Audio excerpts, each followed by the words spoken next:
यदि z पर संबंध r इस प्रकार परिभाषित है कि a माइनस बी एक सम पूर्णांक है, तब r का प्रांत r का परिसर ज्ञात कीजिए। तो यहाँ पे r का प्रांत ज्ञात करना है और परिसर ज्ञात करना है। ठीक है, तो यहाँ पे जो दिया है उसको पहले मैं लिख लेता हूँ। तो यहाँ पे इस तरह से दिया है b दिया है, इसे मैं लिख कैसे सकता हूँ? तो इसे मैं लिख सकता हूँ r बराबर, ये दोनों के साथ संबंध बना रहा है, इसका मतलब a b इस तरह से, फिर a जो है और b जो है दोनों जो है बिलोंग कर रहा है, प्रश्न में कहा है ना z पर संबंध r, तो ये a और b क्या है, z के साथ क्या बना रहा है, बिलोंग कर रहा है। ठीक है, आगे और इसके बाद दिया हुआ है, इसके बाद ये वाला चिन्ह लगा है, इसके बाद a माइनस बी दिया है ना, तो इसको मानो और a माइनस बी एक सम पूर्णांक है, सम पूर्णांक है। r के मान निकालने का दो कंडीशन है, यहाँ पे प्रश्न में कहा है ये सम पूर्णांक है, या दूसरा क्या हो सकता है, सम के साथ विषम भी हो सकता है, इसका एक नियम है। तो यहाँ पे डायरेक्ट अगर मैं लिखना चाहूँ तो यहीं पे लिख सकता हूँ सम पूर्णांक है या विषम पूर्णांक होंगे। ठीक है, दोनों में से कोई एक ऑप्शन इसका आंसर होगा। तो यहाँ पे आपको दोनों को लिखना है। ठीक है, क्लियर नहीं कह रहा है कि ये सम पूर्णांक है या विषम पूर्णांक है, तो इसलिए आपको क्या करना है, दोनों को या तो सम बताना है या तो विषम बताना है, इस तरह से। समझ में आ गया? अब यहाँ पे जो दूसरा ऑप्शन, पहला तो कंप्लीट हो गया, दूसरा देखो, दूसरा में क्या बताना है, आर का प्रांत। तो आर का प्रांत क्या होगा भाई, आर का प्रांत प्रश्न में पहले ही स्पष्ट कर दिया है कि जेड पर संबंध, तो जेड पर संबंध, तो आर का प्रांत क्या रहेगा, जेड, और परिसर क्या रहेगा, परिसर भी यही प्राप्त होगा। जब प्रांत जेड प्राप्त हो रहा है तो परिसर भी क्या प्राप्त होगा, जेड ही प्राप्त होगा, और यही इस प्रश्न में पूछा गया था। इस तरह से ये प्रश्न कंप्लीट हुआ। नेक्स्ट देखो, अगला प्रश्न में क्या दिया है, अगला प्रश्न में दिया है यदि जेड पर संबंध r इस प्रकार परिभाषित है, r बराबर ए बी, और यहाँ पे a बिलोंग करता है जेड के साथ, b बिलोंग करता है जेड के साथ, a स्क्वायर बराबर बी स्क्वायर, तब क्या बताना है, r मतलब समुच्चय, r का प्रांत और r का परिसर ज्ञात कीजिए क्या है। तो देखो यहाँ पे जो दिया है उसको आप कैसे लिख सकते हो, तो यहाँ पे मैं लिख लेता हूँ r। ठीक है, एक सेकेंड, क्या था, पहला निकालना है ना, तो पहला में क्या निकालना है, r निकालना है। तो r के मान को निकालते हैं, तो जो दिया हुआ है वो मान है यहाँ पे a, और ये b, ए बी, और क्या दिया है, a बिलोंग करता है जेड के साथ और b बिलोंग करता है ये भी जेड के साथ, इस तरह दिया है। इसे मैं कैसे लिख सकता हूँ, देखो इससे पहले वाले प्रश्न में ए आर बी इस तरह से लिखा हुआ था, बस इस फॉर्म को मैं इस फॉर्म में लिख सकता हूँ। ठीक है, बदल सकता हूँ बिल्कुल, जब मैं इसको इस तरह से लिख सकता हूँ तो इस तरह से इसको भी इस प्रकार से लिख सकता हूँ। इसके बाद आगे जो इसके साथ मान जुड़ा हुआ है, क्या जुड़ा हुआ था, ए का वर्ग बराबर बी का वर्ग, इससे आगे में था, बस यही करना है मुझे, ए का वर्ग बी का वर्ग। अब चाहो तो यहाँ पे ए बी जिसका भी मान निकालना चाहो निकाल सकते हो, तो चलो निकाल लेते हैं। दोनों में देखो क्या है, वर्ग दिया हुआ है, वर्ग दिया है तो वर्ग हट जाएगा, तो वर्ग हटा सकते हो, तो ए बराबर बी हो जाएगा। अब यहाँ पे इसके दो कंडीशन लागू होता है जब भी वर्ग हटेगा, तो मान लो यहाँ पे ए बराबर इस तरह से, तो प्लस माइनस क्या हो जाएगा, बी हो जाएगा। ठीक है, प्लस माइनस बी। अगर मैं ए के लिए निकालता हूं तो जो अभी ए का मान आया है वो मुझे प्राप्त होगा, बी का मान क्या रहेगा, 0। अगर मैं बी को निकालूंगा तो ए का मान क्या प्राप्त होगा, 0। तो दो कंडीशन यहाँ पे लागू होता है, तो मैं यहाँ पे ए के लिए निकाल रहा हूँ। हो सकता है आपके गाइड या बुक में वो ए का मान 0 उठाया होगा और बी का मान कितना उठाएगा, बी का मान यहाँ पे प्लस माइनस ए उठाया होगा, लेकिन मैं जब ए को ले रहा हूँ तो इसके जस्ट अपोजिट होगा। क्या होगा कि ए का मान प्लस माइनस बी आएगा और बी का मान कितना होगा, 0 होगा। ठीक है, तो अपोजिट भी याद रखना है आपको, ऐसे कंडीशन लागू हो सकते हैं। तो ये 0 प्लस माइनस ए, और सॉरी यहाँ पे अलग कर लेते हैं, यहाँ पे कितना आया है, आर बराबर इसका जो मान आया है प्लस माइनस बी प्राप्त हुआ है, ओहो सॉरी नीचे करो, गलती हो रहा है। तो यहाँ पे प्लस माइनस में ना, प्लस माइनस क्या है, बी देखो, और इसके बाद जो बी का मान है वो क्या रखेंगे, 0 रखेंगे, क्योंकि यहाँ पे जो मान प्राप्त हुआ है वो ए का प्राप्त हुआ है, बी का नहीं, इसलिए आपको इस तरह से करना है। और यहाँ पे देखो, यहाँ पे क्या है, यहाँ पे प्लस माइनस बी है और इसका मान क्या है, इसका मान 0 है, तो ये 0 प्राप्त हुआ है तो बी के साथ इसे बिलोंग कर दो, क्योंकि ये इसके साथ बिलोंग कर रहा है। ठीक, इस तरह से आपको लेना है। जस्ट अगर आप अपोजिट करोगे, इसके जस्ट अपोजिट कैसे, जैसे कि आपके गाइड में दिया है, तो गाइड में दिया है तो यहाँ पे ये जो b है इसके बाद प्लस माइनस क्या दे देगा, यहाँ पे a आ जाएगा, तो r का जो मान होगा ना इसके लिए, तो ये बन जाएगा, देखो जो गाइड में दिया है उसके हिसाब से मैं बता रहा हूँ, गाइड या बुक में जो आंसर दिया है उसके हिसाब से। तो ये हो गया ना, और a जो है वो बिलोंग करेगा किसके साथ, जेड के साथ। तो देखो दोनों कंडीशन सही है, कंडीशन कोई भी गलत नहीं है। आप जब किसी मान को निकालते हो तो आप दोनों में से किसी का भी मान निकाल सकते हो, ये आपके ऊपर डिपेंड करता है। फिर आगे देखो, सेकंड में क्या निकालना है, सेकंड में प्रांत निकालना है। तो आर का प्रांत क्या होगा भाई, आर का प्रांत जेड होगा। देखो ना यहाँ पे क्या प्राप्त हुआ, जेड, यहाँ भी जेड, मतलब अगर मैं दोनों कंडीशन को लागू करता हूँ तो ए जो है बिलोंग करता है जेड के साथ, बी भी बिलोंग करता है जेड के साथ। ठीक है, तो दोनों जेड के साथ बिलोंग करता है, तो आर का प्रांत क्या रहेगा, जेड रहेगा, परिसर भी जेड रहेगा। जब प्रांत जेड प्राप्त हुआ तो परिसर भी क्या प्राप्त होगा, आर का परिसर, परिसर भी जेड ही प्राप्त होगा, इस तरह से। नेक्स्ट प्रश्न देखो, 12वां जो प्रश्न है, माना a बराबर 3 5 तथा b बराबर 7 11 तथा r का जो यहाँ पे समुच्चय दिया हुआ है ए बी, ए बिलोंग करता है a के साथ, b बिलोंग करता है b के साथ, और a माइनस बी विषम है, दर्शाइए कि संबंध r रिक्त है। तो रिक्त समुच्चय मतलब बताना है मुझे, तो काफी आसान प्रश्न है। यहाँ पे पहले ए बी को लिख लो, 3 5 ए बी का मान है, और बी का जो मान है वो 7 और 11 है, 7 और 11। और यहाँ पे इस प्रश्न में दिया क्या है, समुच्चय दिया है आर का, तो आर का जो समुच्चय मान दिया है ए बी, इस तरह से ए बिलोंग करता है बड़े के साथ, और जो बी बिलोंग करता है बड़े बी के साथ, और ए माइनस बी दिया हुआ है और कह रहा है विषम है। ठीक है, इस तरह से यहाँ पे कह रहा है। अब समुच्चय निकाल लेते हैं, तो देखो समुच्चय क्या करेंगे, समुच्चय ए तथा बी के अवयवों के लिए, ठीक है, अवयवों के लिए निकालते हैं। तो ए और बी के दोनों अवयव यूज करने वाले हैं अभी, तो देखो कैसे हल होगा। तो यहाँ पे 3 है और 7 है, 3 और 7 को क्या करना है, घटा दो, समुच्चय के अवयव निकाल रहे हैं, और ये रिक्त समुच्चय है ना, तो रिक्त समुच्चय कैसे निकालते हैं, 3 माइनस 7, ये गुणा वाला ही प्रक्रिया के थ्रू हो रहा है, लेकिन गुणा ना होके क्या हो रहा है, 3 में 7 को घटा रहे हैं, तो कितना प्राप्त हो जाएगा, 3 में 7 को घटाएंगे तो, 3 में 7 को घटाएंगे तो -4 प्राप्त होगा, ये प्राप्त हो गया। ठीक है, नेक्स्ट देखो, फिर 3 के साथ 11 का भी हल होगा, तो 3 में 11 घटाओगे तो कितना प्राप्त होगा, 3 में 11 घटाएंगे तो यहाँ प्राप्त होगा -8 प्राप्त होगा। फिर 5 में 7 घटाओ तो प्राप्त होगा, 5 में जब मैं 7 घटाऊंगा तो -2 प्राप्त होगा, और यहाँ पे 5 है और 11 है, बचा है यही लास्ट है, 5 में 11 घटाओ तो कितना प्राप्त होगा, -6 प्राप्त होगा, इस तरह से -6 भी यहाँ पे प्राप्त होगा।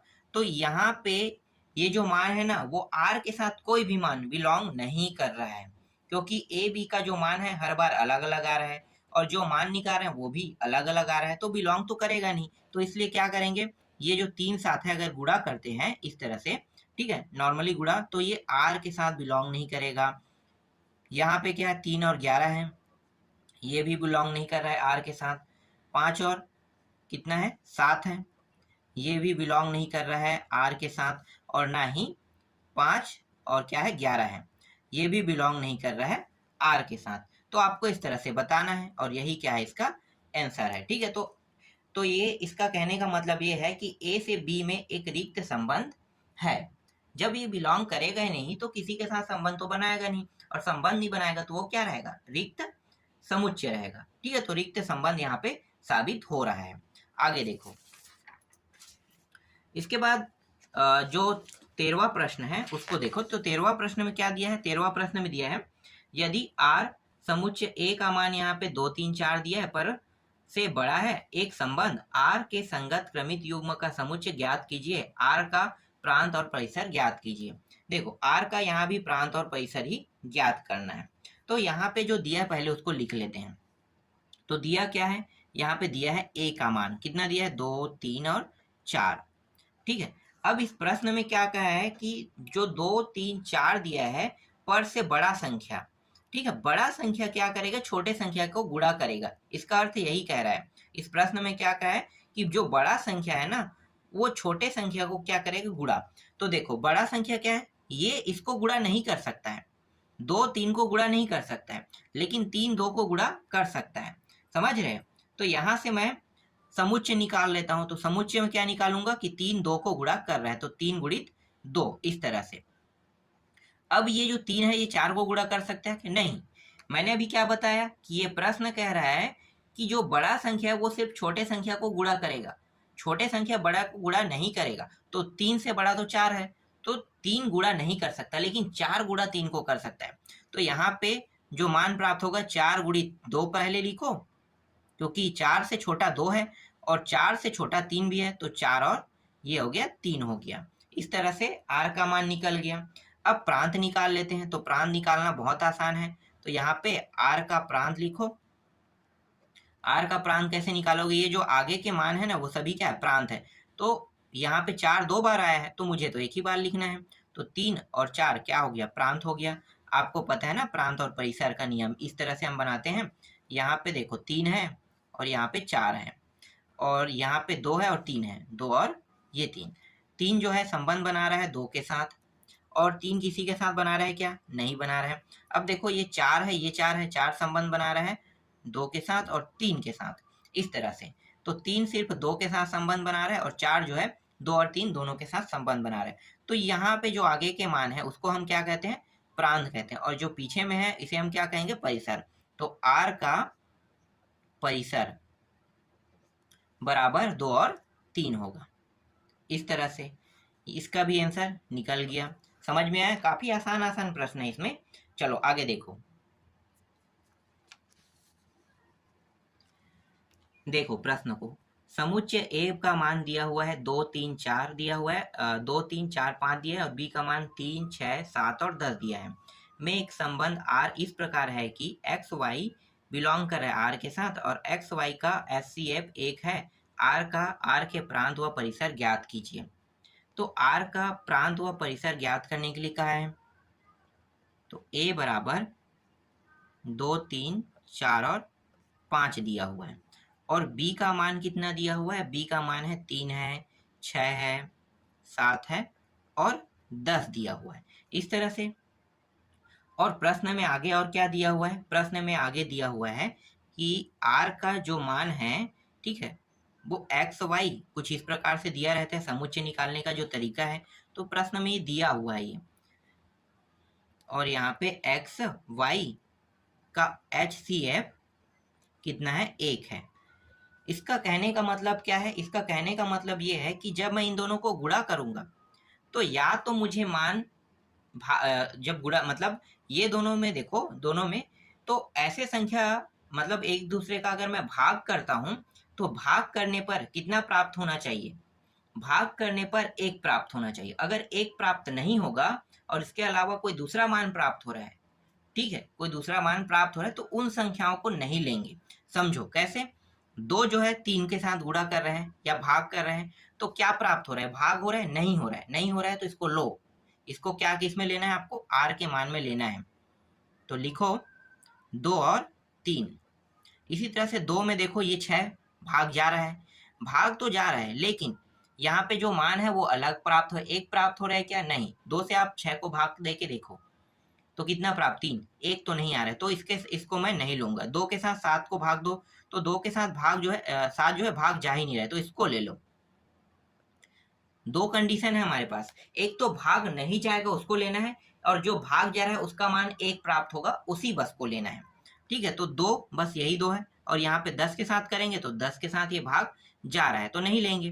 3 को देखो तो 3 और 3 भाग करेंगे, कितना आ रहा है? 1 आ रहा है, तो इसको तो लेना ही है, क्योंकि मैंने आपको कंडीशन बताया है।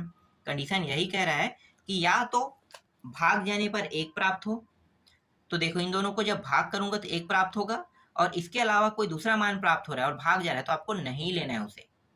ठीक है, समझ में आ गया? आगे देखो, फिर 3 जो है 6 को भाग करेगा, 2 प्राप्त हो रहा है, इसका मतलब ये इसको नहीं लेना है। 1 प्राप्त होता तो जरूर लेते हैं। 3 और 7 को ले लो, इन दोनों को भाग करेंगे तो भाग जाएगा ही नहीं, ये भी नहीं जाएगा, 3 और 10।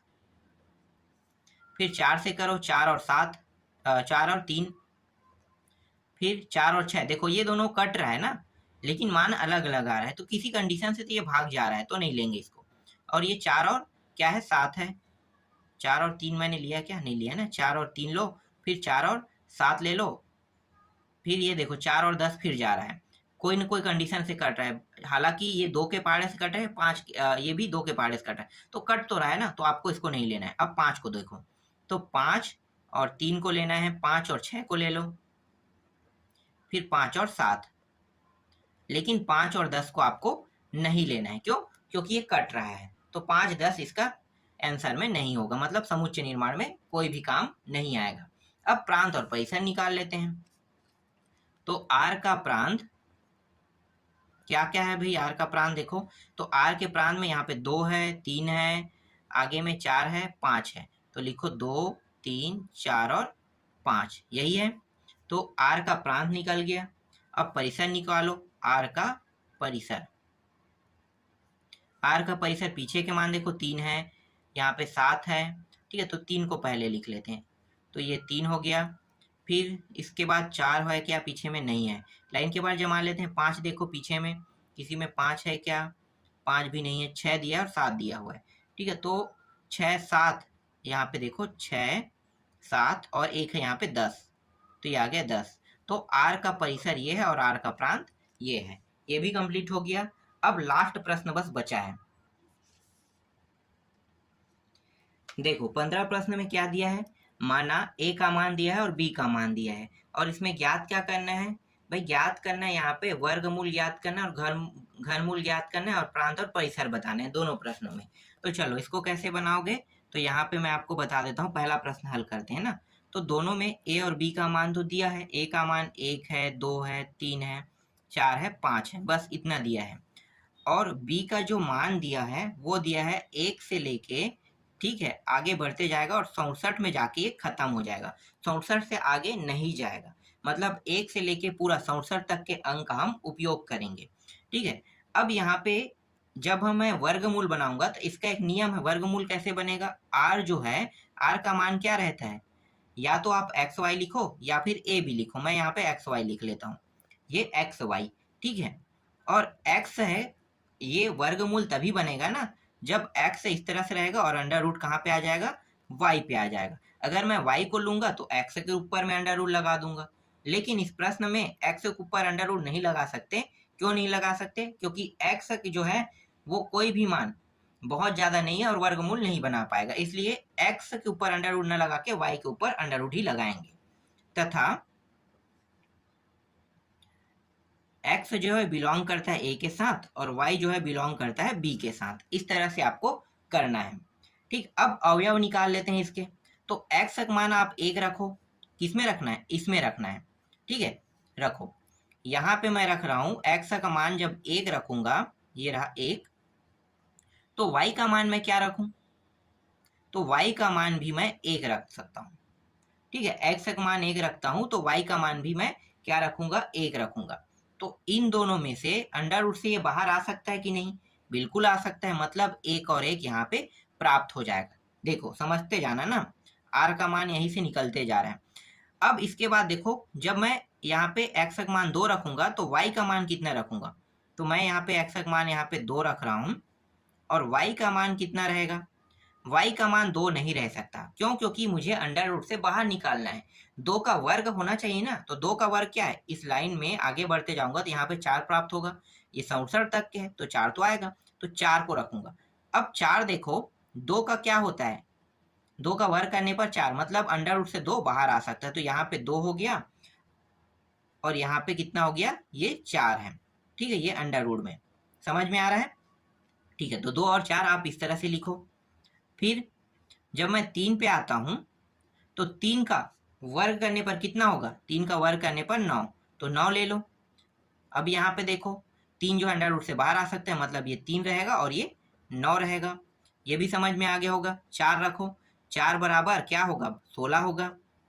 तो 4 16, तो यहाँ पे आ गया 4 और 16, और 5 और कितना है? 25। तो यहाँ पे 5 और 25 इस तरह से आ गया। तो आर का जो मान यहाँ पे प्राप्त हुआ, समझ में आया? इस तरह से आगे और रहता तो आगे और हल करते, तो 6 तो नहीं है, नहीं 7 है, तो बस इतने में ही क्या करना है आपको? स्टॉप कर देना है। अब यहाँ से प्रांत और परिसर निकाल लो। तो आर का प्रांत कितना होगा? 1 2 3 4 5, 1 2 3 4 और 5, ये आर का प्रांत है।